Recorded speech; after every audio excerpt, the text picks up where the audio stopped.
tiene una enfermedad pasajera. ¿Cuál es la enfermedad pasajera? Que no tiene liquidez. O sea, sí vende cantidades interesantes, pero no cobra. Allí que está fallando el tema de la política de cobranza, ¿cierto? Esa es una enfermedad pasajera que se corrige, es como cuando alguien se agripa, ¿cierto? Toma una pequeña pastillita y le va pasando, pasajera. Pero ya los problemas se van agudizando y se ponen en rojo cuando una empresa no es rentable, o sea, tiene muy buenos importes de ventas, refleja buenas cantidades de cuentas por cobrar, sin embargo, no es rentable. O sea, un empresario invierte 100 millones de pesos, sin embargo, tiene un retorno del 2%, por ejemplo. Cuando realmente si yo invierto 100 millones de pesos, de repente obtengo un retorno, depositándolo a una cuenta de 6 u 8 meses, obtengo un retorno de 2 o 5 o 6%. Sin embargo, lo invierto en la empresa y obtengo 2%. Eso no es rentable porque no tiene una buena remuneración al capital. Si una empresa no es rentable, pero sin embargo sí puede pagar sus obligaciones mensuales, como sus impuestos, sus remuneraciones, sus servicios de luz, ¿de dónde está sacando para pagar esas obligaciones? Bancos, se está endeudando. Y cuando una empresa se empieza a endeudar con el propósito de pagar sus obligaciones a corto plazo, se dice que es líquida, pero no está siendo rentable. Y cuando esto ocurre, la empresa tiene una enfermedad crónica. ¿Y qué significa crónica? Porque ya se acostumbra a ir a un banco, ir a otro, autofinanciar sus cuentas por pagar, o sea, estar solicitando créditos a proveedores, ¿sí? Y empieza a hacerse crónico esa enfermedad. Y ya es un tema de alejamiento próximo. Y cuando ya ocurre que la empresa no puede pagar sus obligaciones a corto plazo, o cuando y al mismo tiempo la empresa no es rentable, ¿qué es lo que viene? Lo contrario al principio de empresa en marcha, el fin próximo de la empresa. ¿Sí? Ese es el último estado de salud. Y eso es lo que ustedes como futuros profesionales tienen que evitar. Es una de sus labores, estar haciendo el chequeo constante de que la empresa se encuentre en forma. Es obvio que el tema del económico, lo sabemos que es cíclico, en algún momento vamos a estar en forma, pero hay que evitar que pasemos de enfermedad pasajera. Y para poder saber ello, nosotros analizamos constantemente, no esperar a fin de año, no esperar cada 2 años ni esperar cuando el empresario nos solicite, sino constantemente, inclusive proyectando con flujos de caja y elaborando estados financieros proyectados para analizar liquidez, analizar endeudamiento desde el punto de vista económico o financiero, perdón, y analizamos utilidad y rentabilidad para analizar el tema de la rentabilidad, pues el rendimiento. Entonces es necesario que para poder conocer el estado de salud de las empresas, 2 aspectos. Analizamos la situación económica y la situación financiera, la solvencia y la rentabilidad. Y con ello vamos a estar constantemente sabiendo cuál es el estado de salud financiera de la empresa. Es necesario que nosotros conozcamos también cómo está constituido, cómo está apalancado los activos que nosotros tenemos registrados o presentamos en los estados financieros. Esto también nos conlleva hacer análisis para poder saber el estado de salud.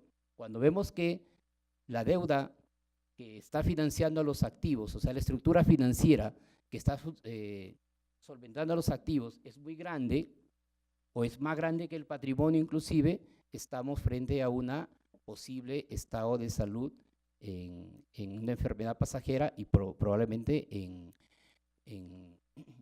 fin próximo. Entonces, ahora entrando un poco al NIF. Las NIF, en principio, vamos cambiando el chip, que esas NIF están reservadas solamente para los contadores o para los que estudian contabilidad o X carrera vinculada. Definitivamente no. Las normas internacionales de información financiera están reservadas para todas aquellas profesiones que están vinculadas con la gerencia, inclusive con el gerente que no tiene formación en ciencias económicas. Por ahí un poco vamos rompiéndonos ese esquema de las NIF, que solamente está dirigida para contadores. El tema de las NIF, normas internacionales de información financiera, es un tema que hasta ahora sigue surgiendo un efecto todavía de resistencia.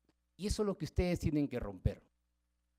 La resistencia que los profesionales que estamos afuera estamos todavía oponiéndonos internamente en querer aplicar las normas internacionales de información financiera con el propósito financiero, con ese propósito.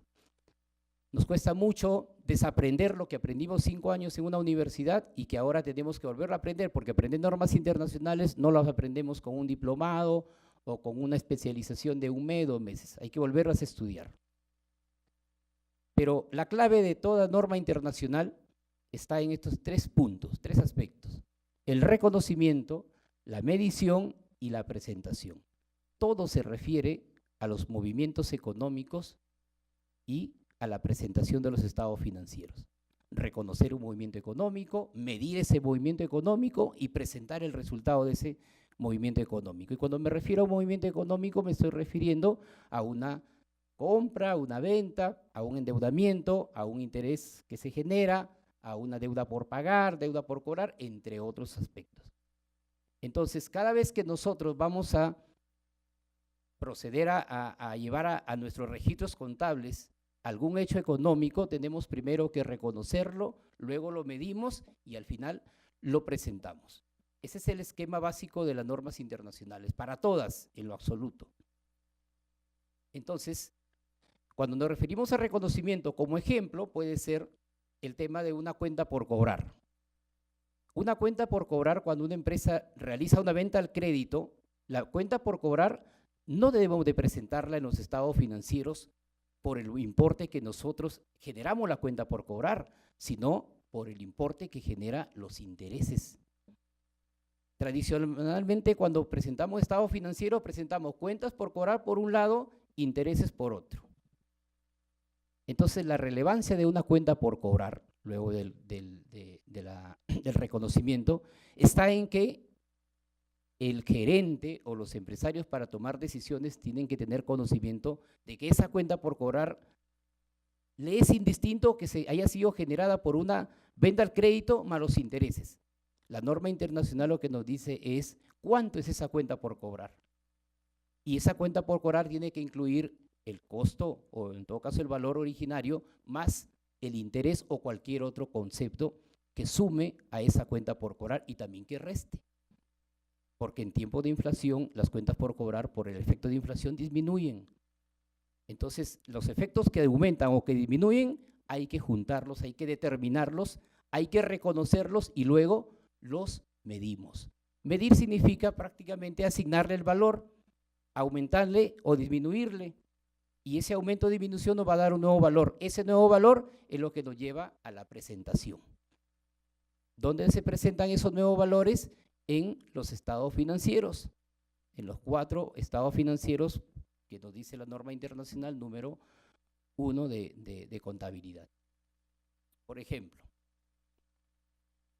si en un mes determinado, ahí tenemos ejemplos como para más o menos tener una idea. Si en un mes determinado una empresa recibe, por ejemplo, 250,000 en cualquier unidad monetaria, por una inicial de 6 departamentos. Es una empresa inmobiliaria. Y estos van a tener que ser entregados el próximo año. Entonces, ¿qué es lo que se genera internamente en la registración contable? El hecho de nosotros no es directamente irnos a ser técnicos a registrar, coger el catálogo de cuentas y ubicar la cuenta que nos corresponde tanto a caja como a la otra partida que se genera. La idea primero es reconocer. ¿Qué es lo que se reconoce cuando la empresa obtiene dinero y ésta se compromete a entregar un activo, una existencia en este caso para un periodo posterior? Lo que se reconoce en este caso, en principio, es el pasivo financiero. Recuerden, si la empresa recibe dinero pero no entrega nada a cambio, se está generando primero un pasivo, una obligación, mientras que la empresa no proceda a generar la venta total de este inmueble, la empresa todavía tiene un pasivo, no se genera la venta.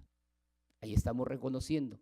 Luego lo vamos a medir. ¿En qué momento se mide? En el momento en que elaboramos los estados financieros. Y de por sí, ¿cuándo se elaboran los estados financieros? Al culminar el año económico, o sea, 31 de diciembre. En ese momento o en el momento en que se elaboran estados financieros, tenemos que hacer la medición. Y la medición tiene que ver con el valor del dinero en el tiempo. Matemática financiera. ¿Cuánto de ese dinero que recibimos en un momento determinado, y si es que lo tenemos en caja por 8 meses, cuánto ha generado de repente de pérdida o de ganancia ese dinero que se tiene guardado, y lo mismo con el pasivo financiero, porque ¿qué pasaría si es que al culminar el año nosotros no cumplimos con esa obligación?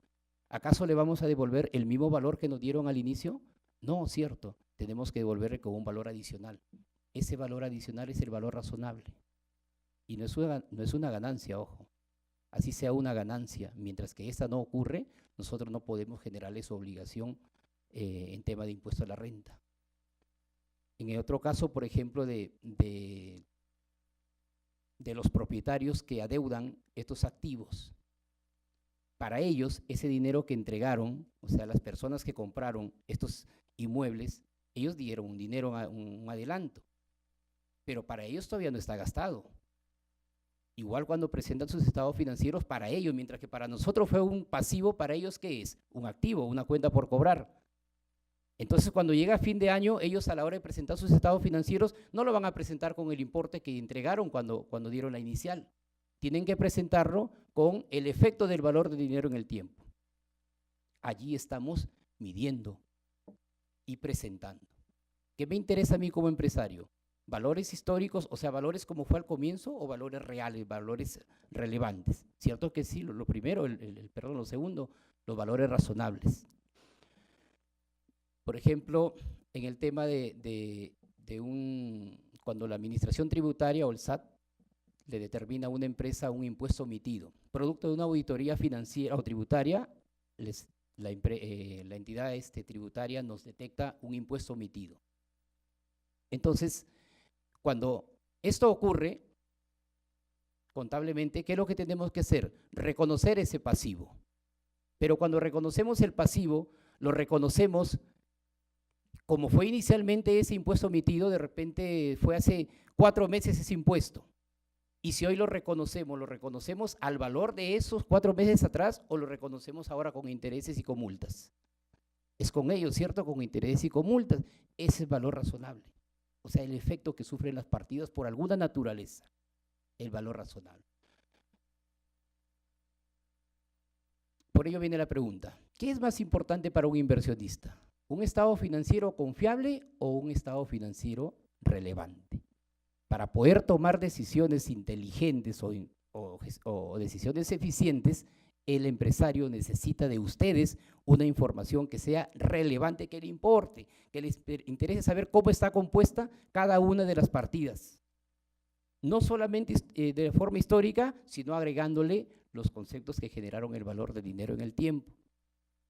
Entonces, por eso es que a los empresarios les interesa que al 31 de diciembre de cada año la presentación de los estados financieros, es decir, los activos y los pasivos, tienen que estar registrados al valor razonable.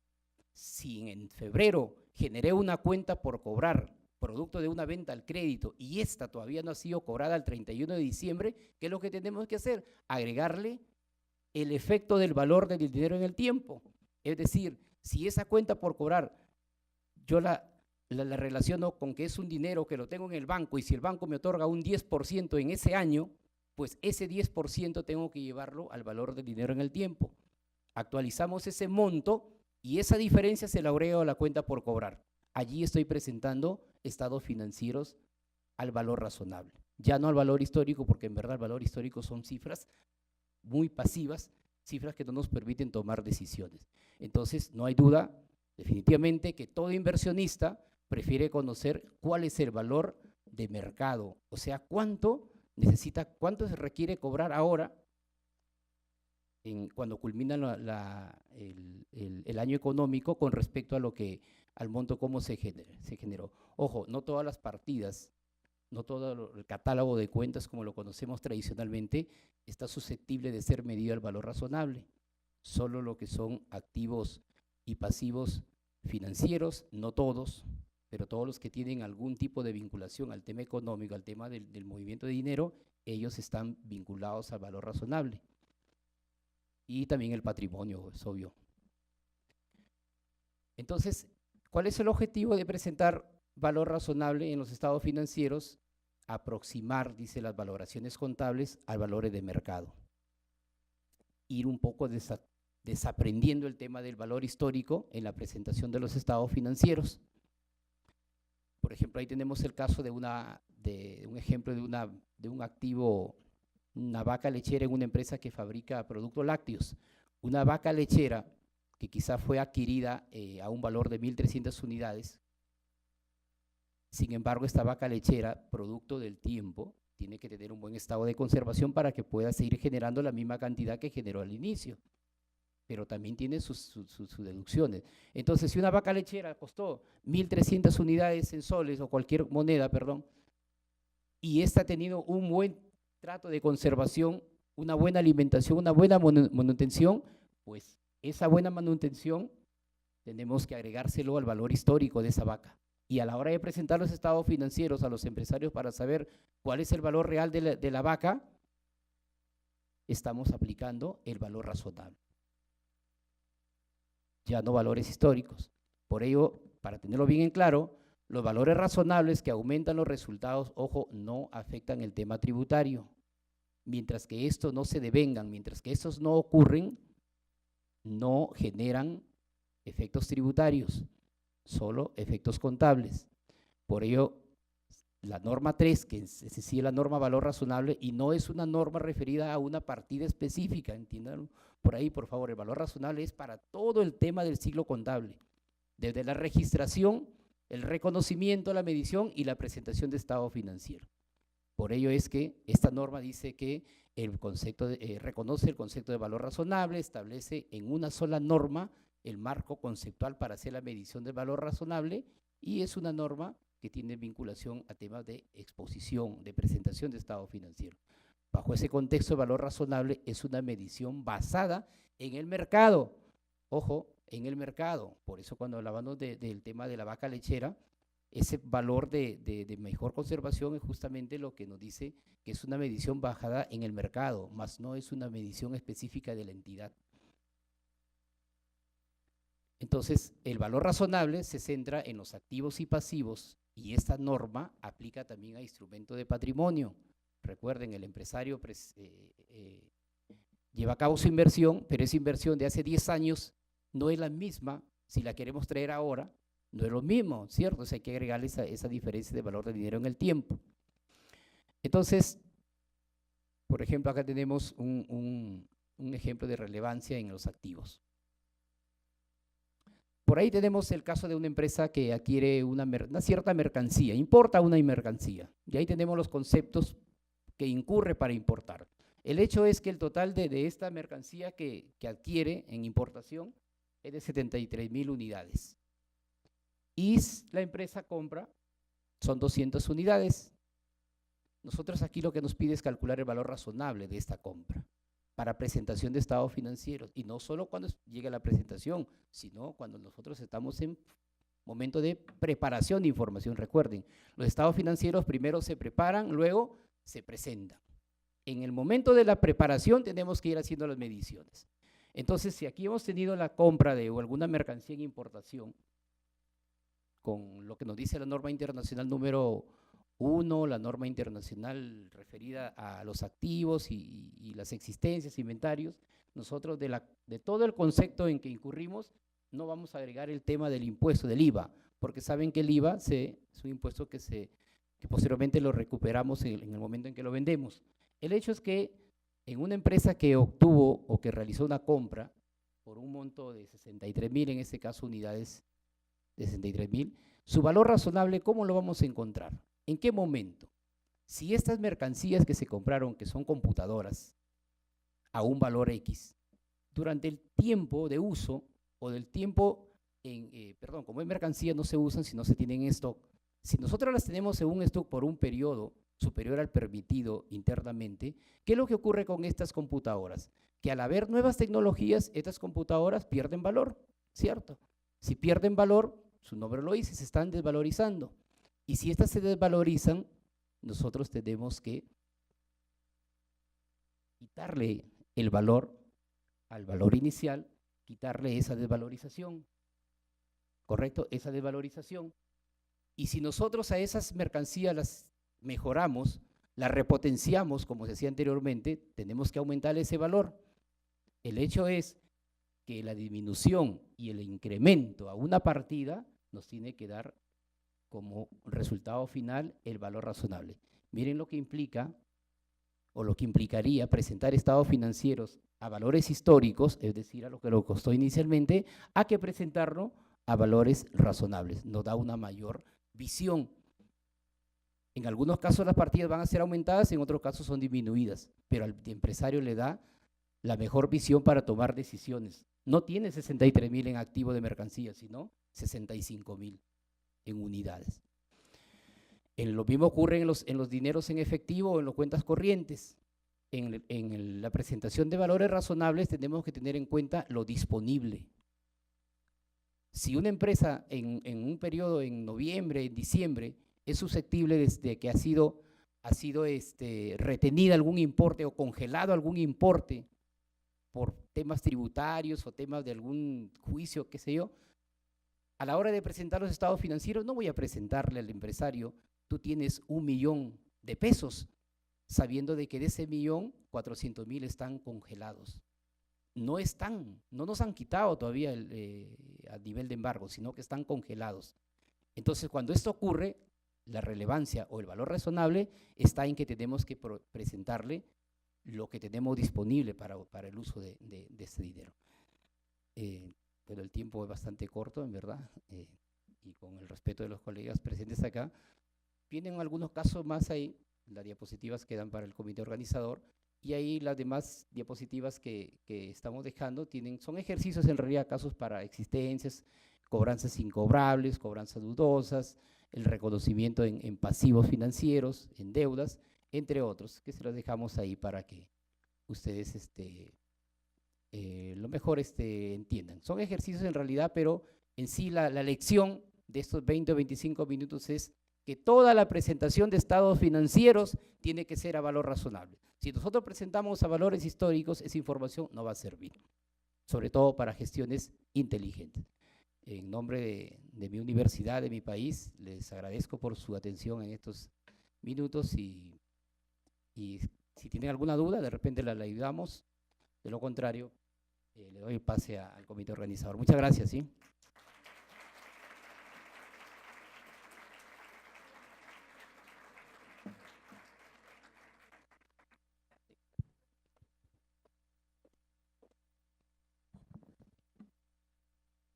Agradecemos al doctor Yuri Gagarin por esta charla tan interesante. Enseguida vamos a ceder el micrófono al maestro Arturo Salvador Reyes Figueroa. Él pertenece al Grupo Aeroportuario del Pacífico, es auditor general, contador público certificado como auditor interno, certificado en autoevaluación de control de riesgos y con la maestría en gestión de riesgos. Él el día de hoy nos presentará el tema Gestión del nuevo Comité de Riesgo y cumplimiento del Código de Mejores Prácticas del Gobierno Corporativo de México. Adelante, maestro Arturo.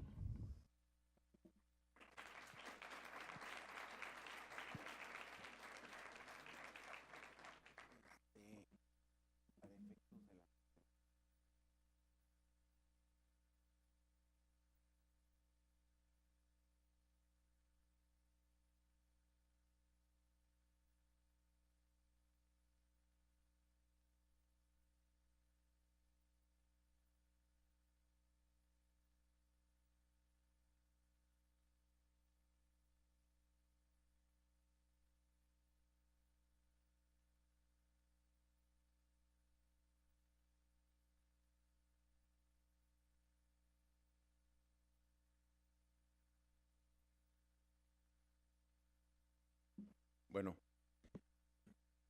buenos días nuevamente a todos. Vamos a empezar con el compartir la actualización que ahorita vamos a ver del nuevo Código de Principios y Prácticas Mejores Prácticas de Gobierno Corporativo que en México se ha venido gestionando desde 1999.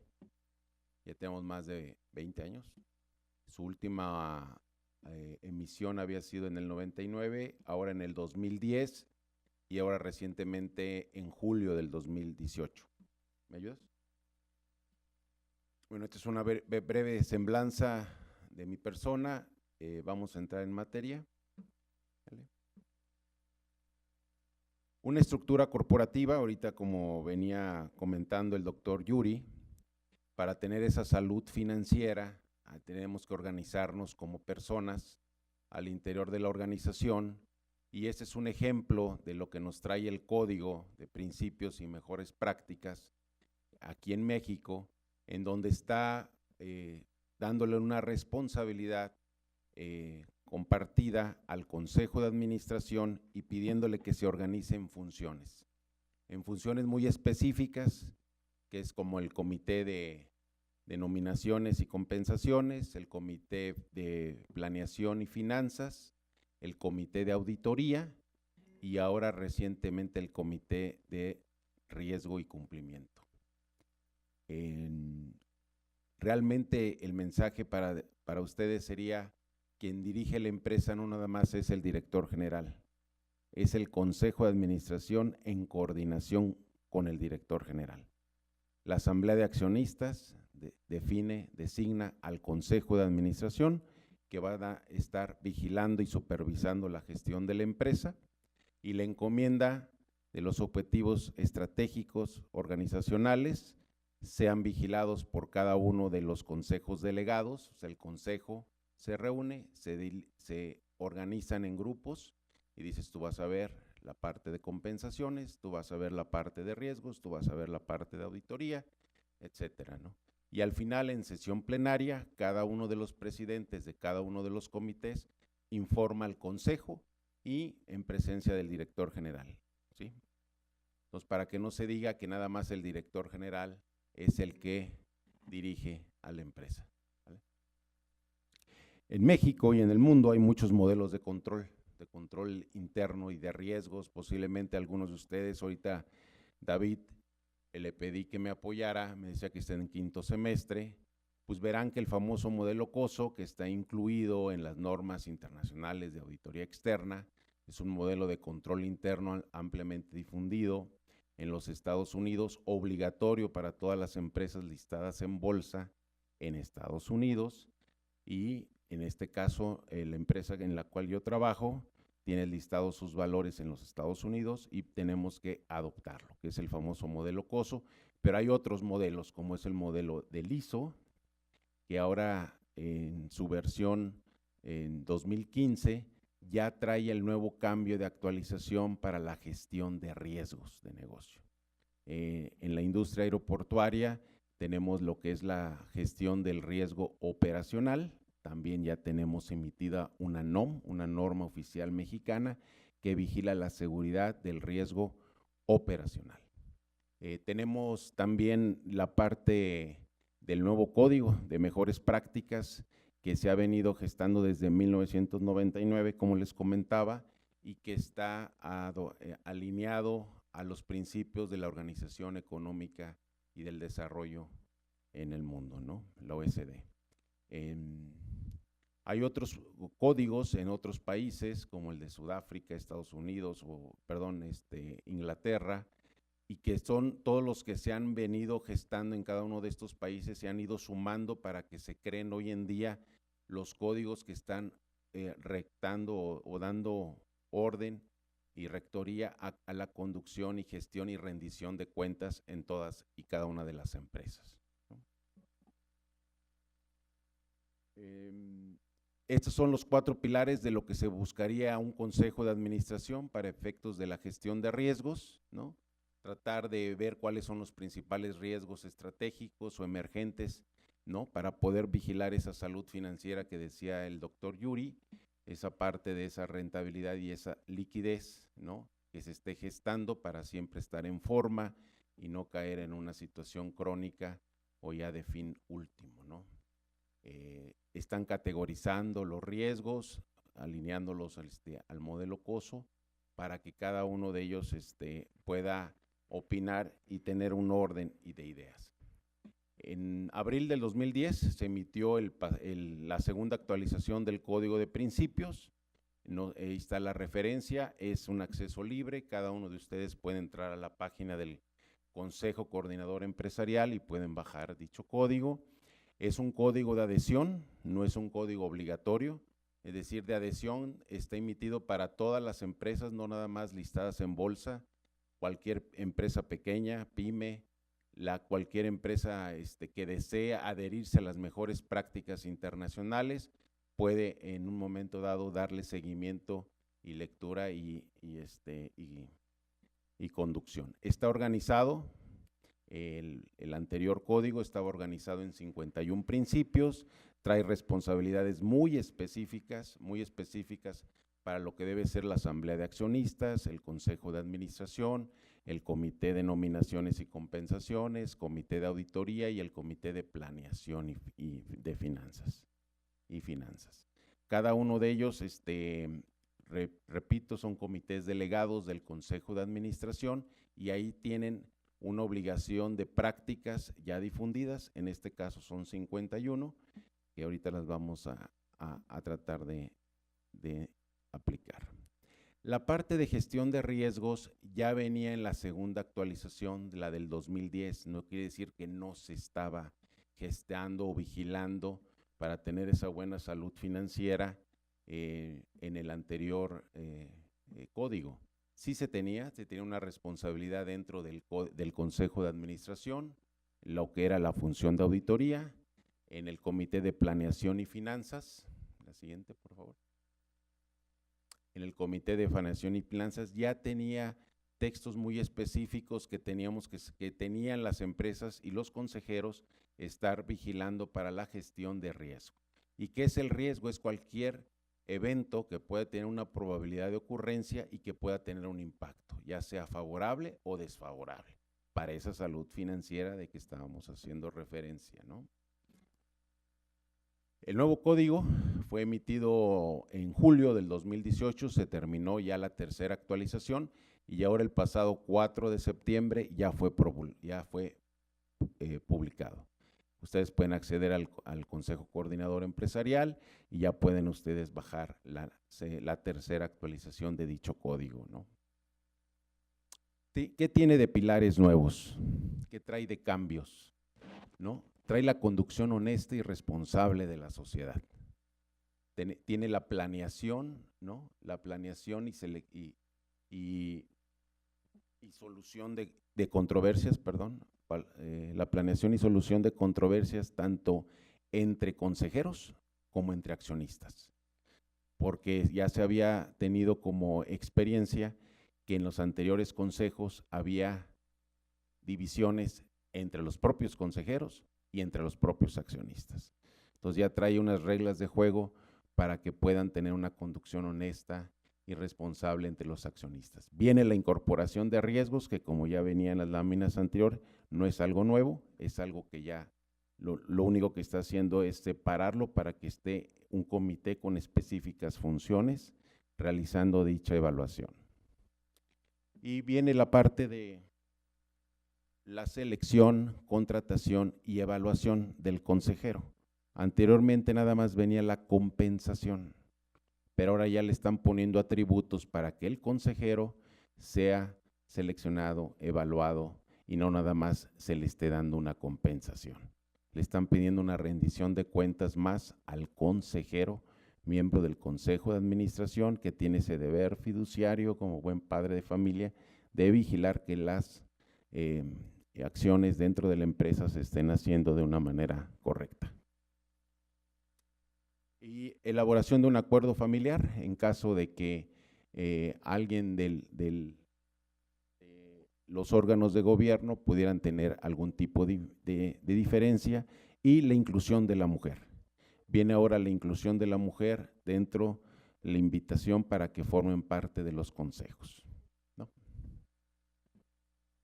Estos son los 12 principios que, si ustedes hacen lectura de cada uno de ellos, todos, sin excepción, tiene que ver con la ética. Todos, sin excepción, tiene que ver con la ética. La conducción honesta y responsable y la emisión del código de la sociedad se separaron en dos, y cada uno de estos principios son códigos y principios rectores que cada una de las empresas tienen que estar conduciendo. Entonces yo los Invito a que hagan lectura de cada uno de ellos y son pilares fundamentales en la buena salud de la empresa. Son los órganos rectores que nos van a estar diciendo como buenos hijos para poder hacer las cosas bien.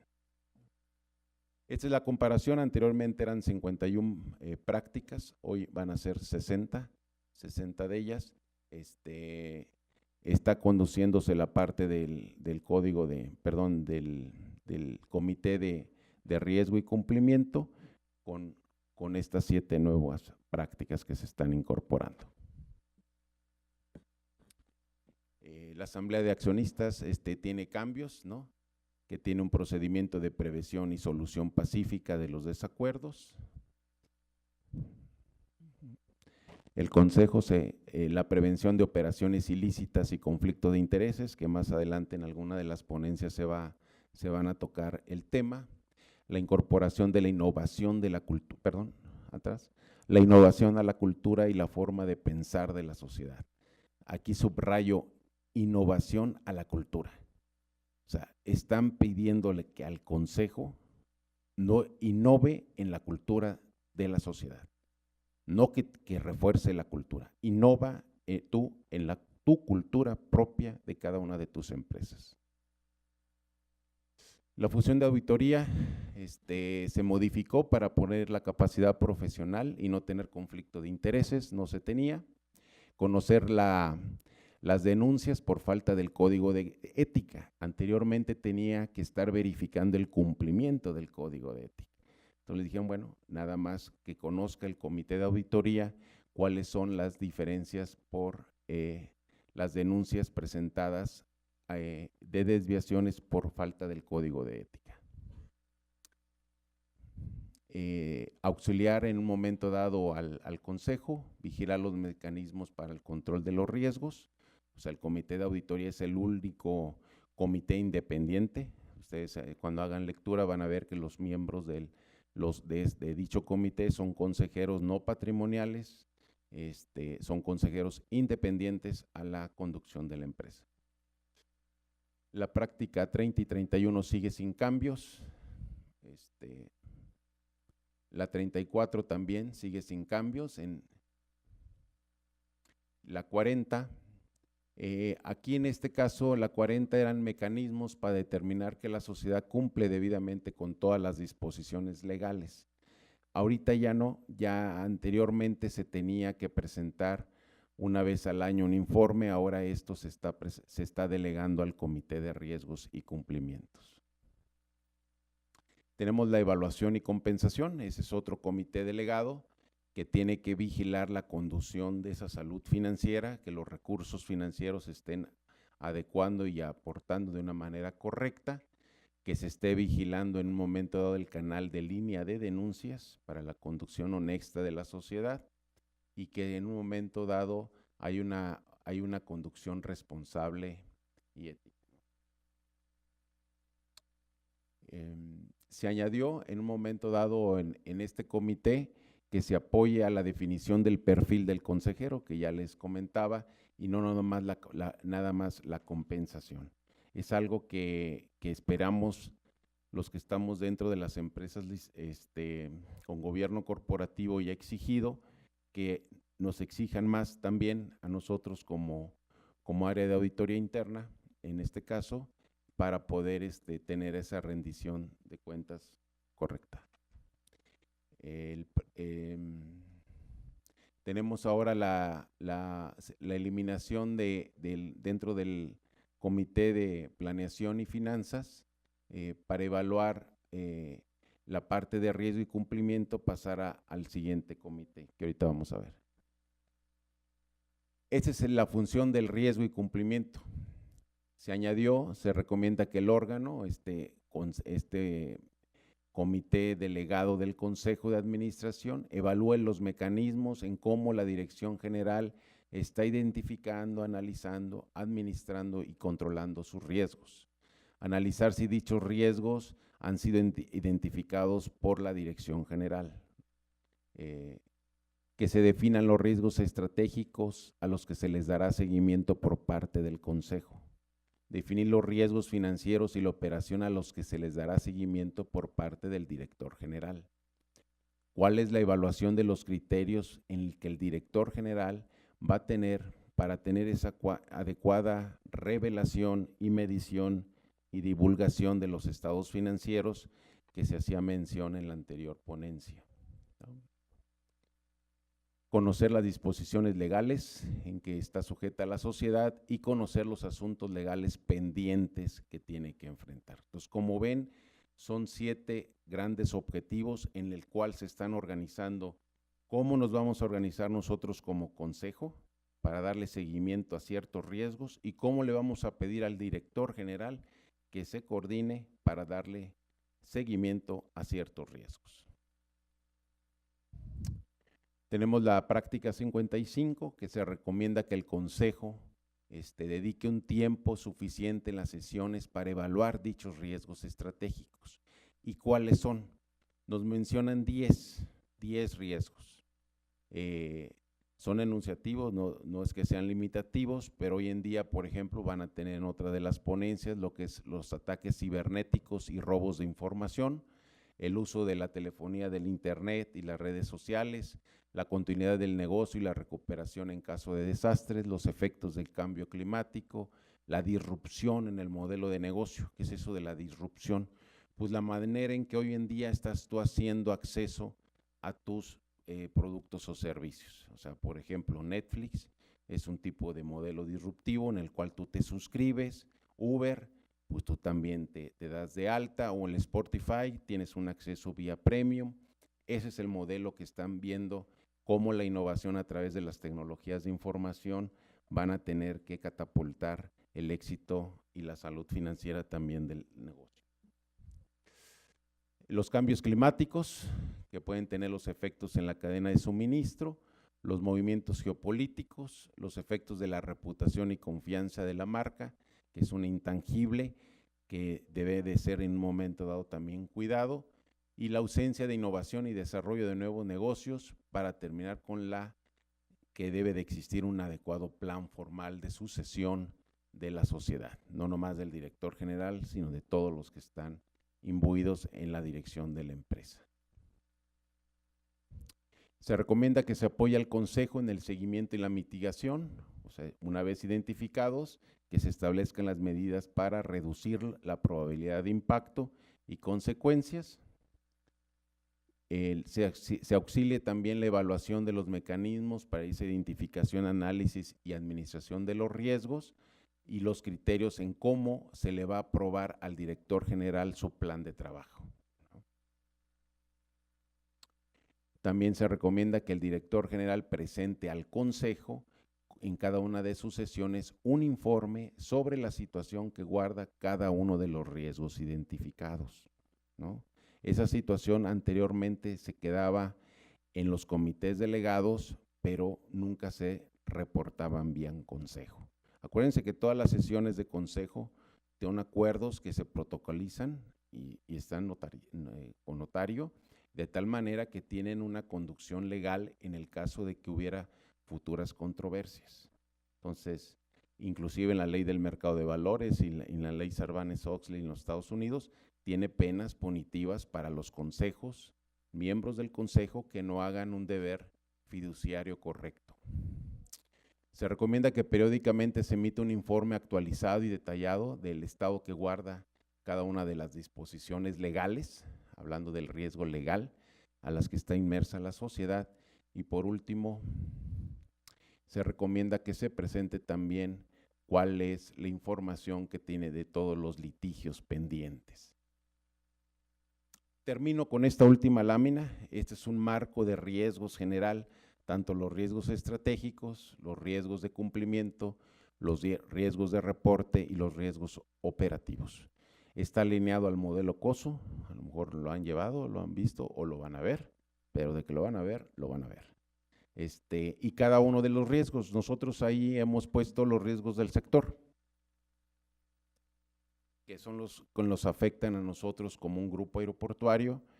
Somos operadores de 14 ahora aeropuertos, 2 en la ciudad, aquí en la parte noroeste de México y 2 en en la isla de Jamaica, en Montego Bay y en Kingston, ¿no? La metodología, parece ser que en otras de las evaluaciones van a ver la forma de integración de dicho modelo, pero eso es algo que ahorita ya se estaba gestando y que pues ahora ya va a haber un deber fiduciario específico a través de dichas prácticas que se lleve a cabo. Muchas gracias.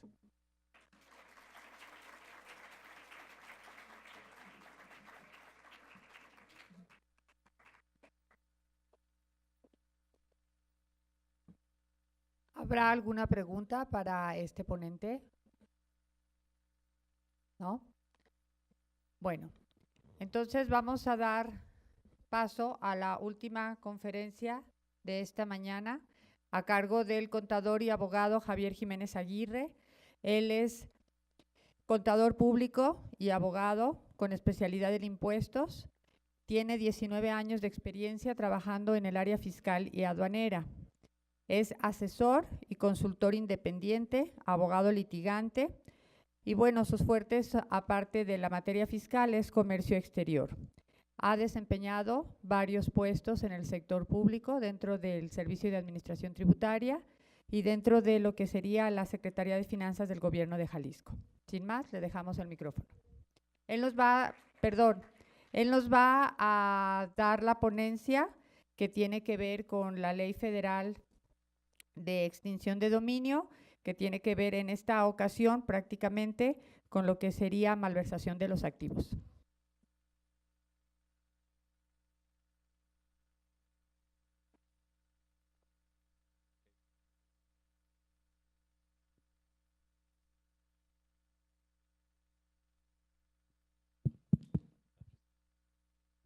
Ok, buenos días a todos. Nada, un orgullo para mí estar aquí ante ustedes. Soy egresado de esta universidad hace 26 años ya. Regresar a dar una plática para mí es motivo de orgullo. Bueno, les voy a hablar sobre la extinción de la Ley Federal para la Extinción de Dominio. Es una ley que nace en virtud de acuerdos internacionales que México signa con diferentes países a nivel mundial. A nivel global, en 1998 se reúnen las 7 potencias más grandes del mundo y observan que el delito, el fenómeno delictivo, ha traspasado barreras. Es decir, el delito anteriormente se cometía en una jurisdicción y en términos generales el fruto del delito se quedaba en esa jurisdicción. La década de los 80 se observa que el fruto de los delitos traspasa fronteras y que hay delitos también que dejan de ser locales y se hacen transnacionales. En la época de los 80 el mundo se empieza a globalizar. Nace la Organización Mundial de Comercio, la Organización Mundial de Aduanas, el el Fondo Monetario. Y esto trae como consecuencia, si hay flujo de capitales, flujo de mercancías, los delincuentes aprovechan este tipo de circunstancias para también obtener el flujo de ilícito de drogas, vamos. La trata de personas también se internacionaliza y en consecuencia de esto, a nivel global, observan que el fenómeno delictivo ha crecido y se reúnen en Viena, si mal no recuerdo, en un foro de las Naciones Unidas. En virtud de esto, crean normas jurídicas para atacar el fenómeno delictivo. Entre los países signantes están Japón, Estados Unidos obviamente, Francia, España, Inglaterra, Canadá.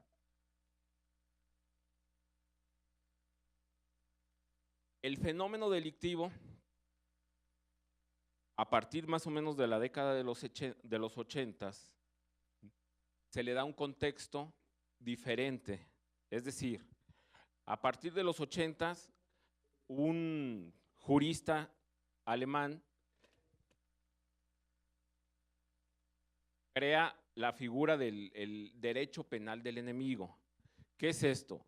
A nivel internacional, al momento de juzgar el delito, al momento de que somos nosotros delincuentes o somos sujetos de un delito, se nos debe de juzgar priorizando la presunción de inocencia. Pero también a nivel internacional se observa que hay delitos que transgreden cuestiones económicas, que transgreden a la personalidad, a lo más íntimo del ser humano, como es la trata de personas.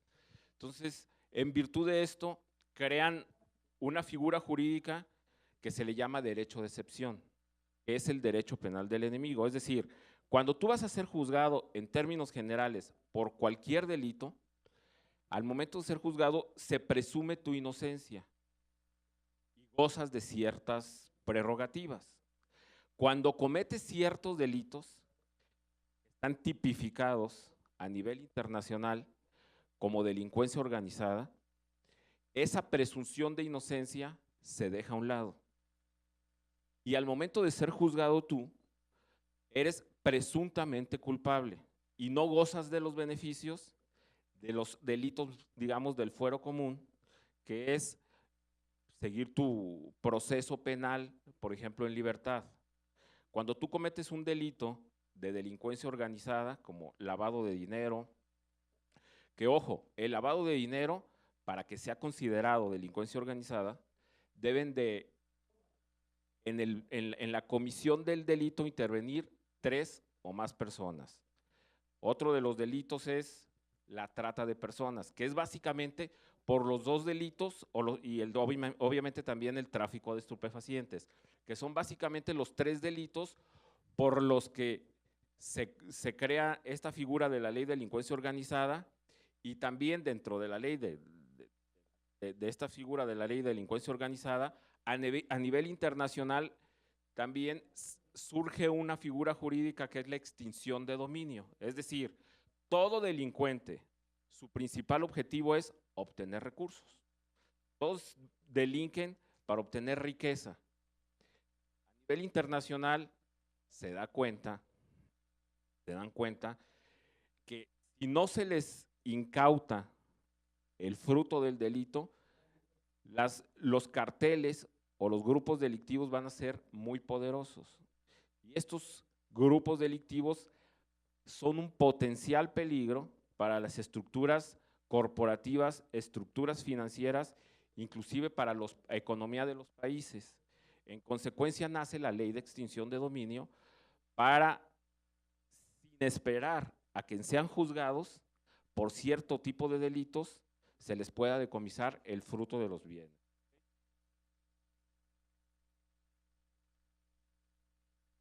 Algunos de los delitos por los que juzga a las personas por delincuencia organizada, que es delitos contra la salud, secuestro, robo de vehículos, trata de personas y lavado de dinero. La legislación mexicana señala aspectos muy interesantes para tratar y juzgar en virtud de estos delitos. Uno es, en términos generales, nosotros no podemos estar retenidos por parte de la autoridad el ministerial más de 72 horas. Cuando se detiene a alguien en virtud de la comisión de un delito de delincuencia organizada, que está señalado en la ley de delincuencia organizada, el plazo de retención es muchísimo más amplio. Se le van a confiscar los bienes, a la par de estar siendo juzgado, se le puede aplicar la ley de extinción de dominio. Es oportuno puntualizar que en México existe la ley, pero no existe un solo juzgado que opere todavía a nivel nacional, tanto a nivel federal como a nivel estatal. Es decir, es letra muerta en nuestro territorio, ¿ok? Ahí está, pero no funciona. Hasta donde yo tengo conocimiento, aquí en Jalisco inclusive ya están nombrados hasta los jueces, los titulares de los juzgados, que son alrededor de 25 personas, pero no hay presupuesto o no hay voluntad por parte de nuestros gobernantes para que funcione y se aplique esta figura jurídica, ¿ok? Pero bueno, más allá de si se les embarga o no se les embarga los bienes, la ley federal contra la delincuencia organizada, al momento de estar procesando algún miembro de algún cartel, algún miembro de una organización, le otorga también la posibilidad para que esta persona pueda servir lo que como comúnmente llamamos testigo protegido, es decir, que se arrepienta dentro del proceso y obtenga ciertos beneficios, como puede ser desde que sea absuelto del delito o que se le aplique una condena inferior, pero que colabore en la búsqueda de los demás miembros del grupo delictivo. Si nosotros vemos las películas americanas, es muy común que esto suceda, que detienen a algún miembro del grupo delictivo y esta persona colabora y en virtud de su colaboración detienen a todo el grupo delictivo. En México ya funciona así, en México ya está operando. ¿Hasta dónde ha sido exitoso? La verdad, no sé. Pero bueno, como veíamos, puede obtener inclusive el perdón total quien colabora por formar parte de un grupo delictivo. En virtud también de estos tratados internacionales, México ha firmado convenios con los países miembros de la organización de la ONU para colaborar en el embargo de activos fruto de delitos. Como les comento, México todavía no tiene ley, pero no tenemos juzgados.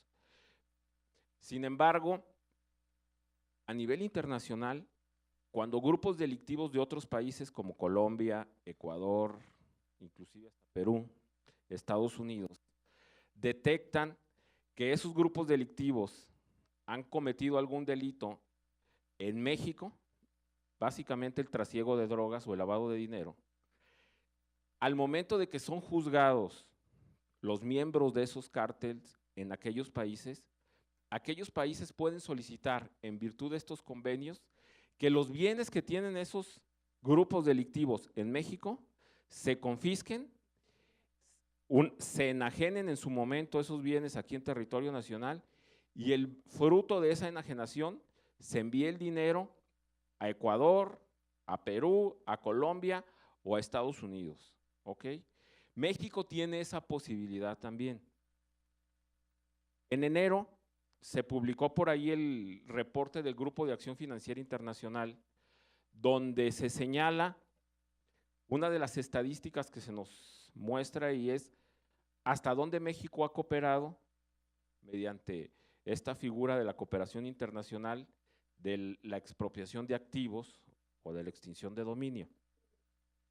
México no ha solicitado a ningún país el fruto de los bienes de los mexicanos que pertenecen a cárteles internacionales y que son decomisados en otros países, sean enviados a México. Sin embargo, otros países sí le han solicitado a México, a esos países. En pocas palabras, no hacemos absolutamente nada real para atacar a estos grupos delictivos. ¿Ok? Pegarles donde más les duele, que es en el dinero. Nos falta formación. Dentro del informe del Grupo de Acción Financiera señala, uno, nuestros ministeriales no están capacitados para esto. Es más, muchos no conocen que existen estos tratados internacionales. Al no estar capacitados, pues obviamente jamás van a solicitar, jamás van a hacer una petición a una jurisdicción diferente. ¿Con qué países tenemos signados estos acuerdos?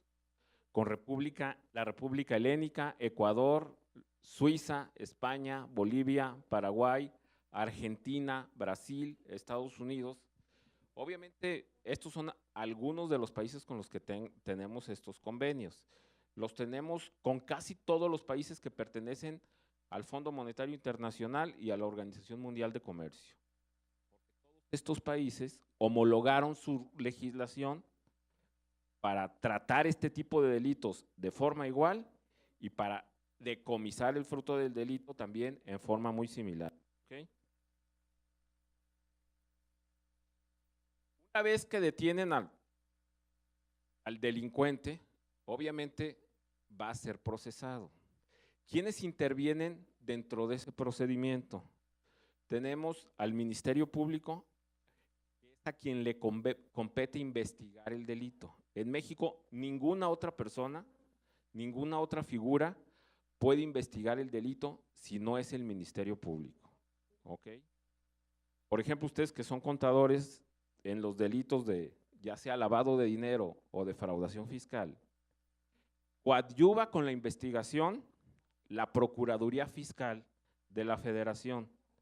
De hecho, quien realmente hace la investigación es la Procuraduría Fiscal, porque la gente del Ministerio Público, en términos generales, no tiene la preparación académica para investigar este tipo de delitos.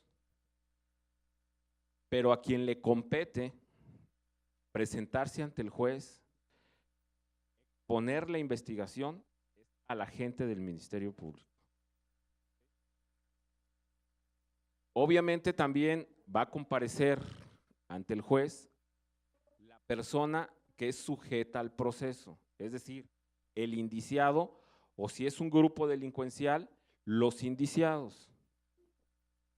Si son juzgados en virtud de un delito de delincuencia organizada, se les va a otorgar normalmente de oficio la prisión preventiva. Es decir, la persona al momento de ser detenida no tiene derecho a seguir ese proceso en libertad. Ojo, si hablamos de el tipo de delitos de delincuencia organizada. Si somos juzgados por cualquier otro tipo de delito, normalmente tenemos la posibilidad de ser juzgados en libertad. Se nos puede imponer otra medida cautelar, como puede ser el que vayamos y firmemos cada semana ante el juzgado, la prisión domiciliaria, más no la prisión preventiva oficiosa. ¿Ok? El afectado va a intervenir también en el proceso, que en términos generales, ¿quién es el afectado? La sociedad.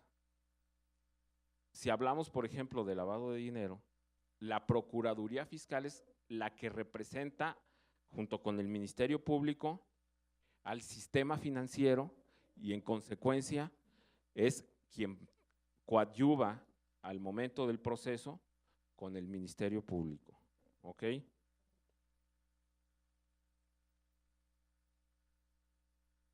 Ojo, dentro del proceso penal se pueden, como medida cautelar, embargar bienes. Sin embargo, la Ley Federal de Extinción de Dominio no es una ley penal y no es una ley, y no se aplica como medida cautelar. Es una ley administrativa y se aplica por cuerda separada al proceso penal. ¿Qué es lo que les comento? En virtud de ser una ley especial y que se aplica por cuerda separada y es una ley administrativa, pues en México todavía no tenemos esa experiencia porque no se ha llevado un solo caso de extinción de dominio. Pero sí se ha aplicado dentro del proceso penal como medida cautelar el embargar bienes de los grupos delictivos, que normalmente embargan los bienes que encuentran al momento de que son detenidos estos personajes, que también analizando el informe del Grupo de Acción Financiera Internacional, si nosotros revisamos los bienes que fueron embargados del 2013 hacia atrás, México ha embargado el 80% menos, o no embargado, ha aplicado como medida cautelar la retención de bienes frutos del delito, un 80% menos. Es decir, en este sexenio se ha atacado menos a la delincuencia organizada, se ha atacado menos al delincuente. Por eso vemos a la delincuencia disparada, por eso vemos que nadie respeta el Estado de Derecho. ¿Pactó o no pactó Peña Nieto? No lo sabemos, pero las estadísticas ahí están. Ustedes pueden bajar el informe del Grupo de Acción Financiera si se meten a la página gafi.lat. Ahí viene la evaluación que nos hizo el Grupo de Acción Financiera México, se publicó el 3 de enero. Este Grupo de Acción Financiera califica a todos los países miembros del Grupo de Acción Financiera Internacional, que es el organismo encargado de atacar el lavado de dinero. Califica cada 7 años a los países miembros. Emite esa calificación, la sube a su página y nosotros podemos observar el avance que ha tenido cada país para atacar este tipo de delitos que trascienden a nivel internacional.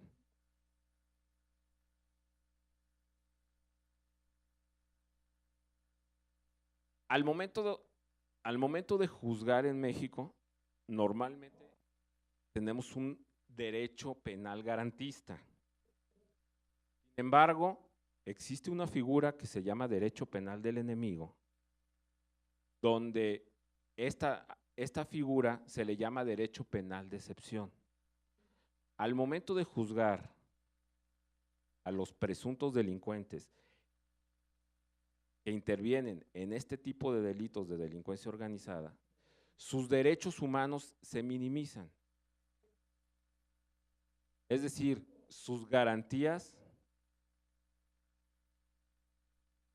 se minimizan y son presuntamente culpables en tanto no se demuestre lo contrario.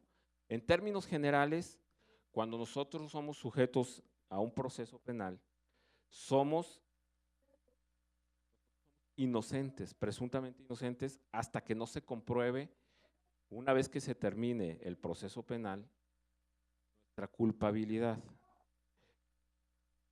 Tratándose de delincuencia organizada, somos presuntamente culpables.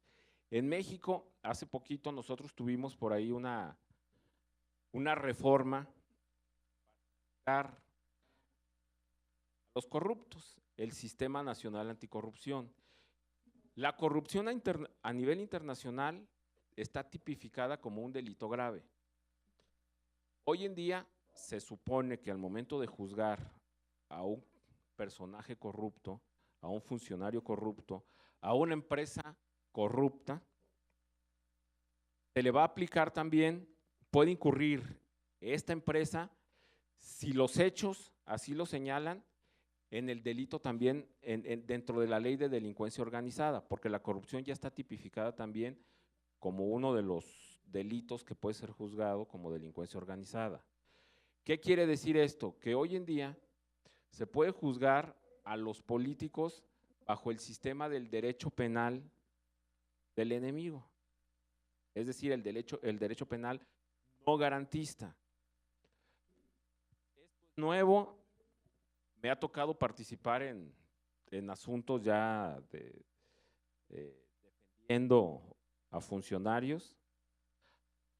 Afortunadamente para mí, que los defiendo, como que los jueces todavía no tienen muy analizado y como que todavía no han digerido perfectamente estos cambios jurídicos y los siguen procesando con el sistema garantista, cuando hoy en día tendrían que ser procesados con el sistema penal de excepción. ¿Ok?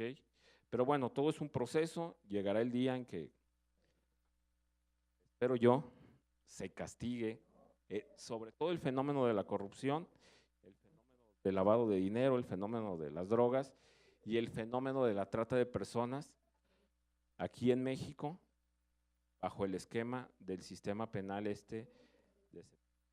¿ok? Por mi parte sería todo. ¿Alguna pregunta?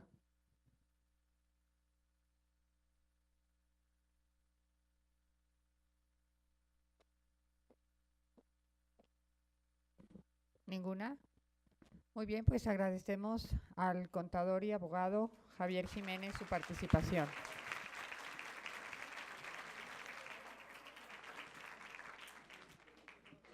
Muy bien, pues antes de darles un fuerte aplauso a nuestros tres ponentes, a nombre de la Universidad de Guadalajara y del Centro Universitario de Ciencias Económico-Administrativos, queremos hacer entrega de la constancia de participación a cada uno de nuestros ponentes. Por favor, les pido que pasen con nosotros.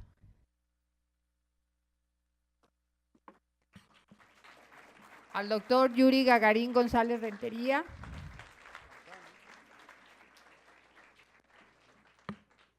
Muchas gracias. Al maestro Arturo Reyes Figueroa. Y al contador y abogado Javier Jiménez Aguirre. Muchas gracias, les brindamos un fuerte aplauso y los invitamos a seguir participando.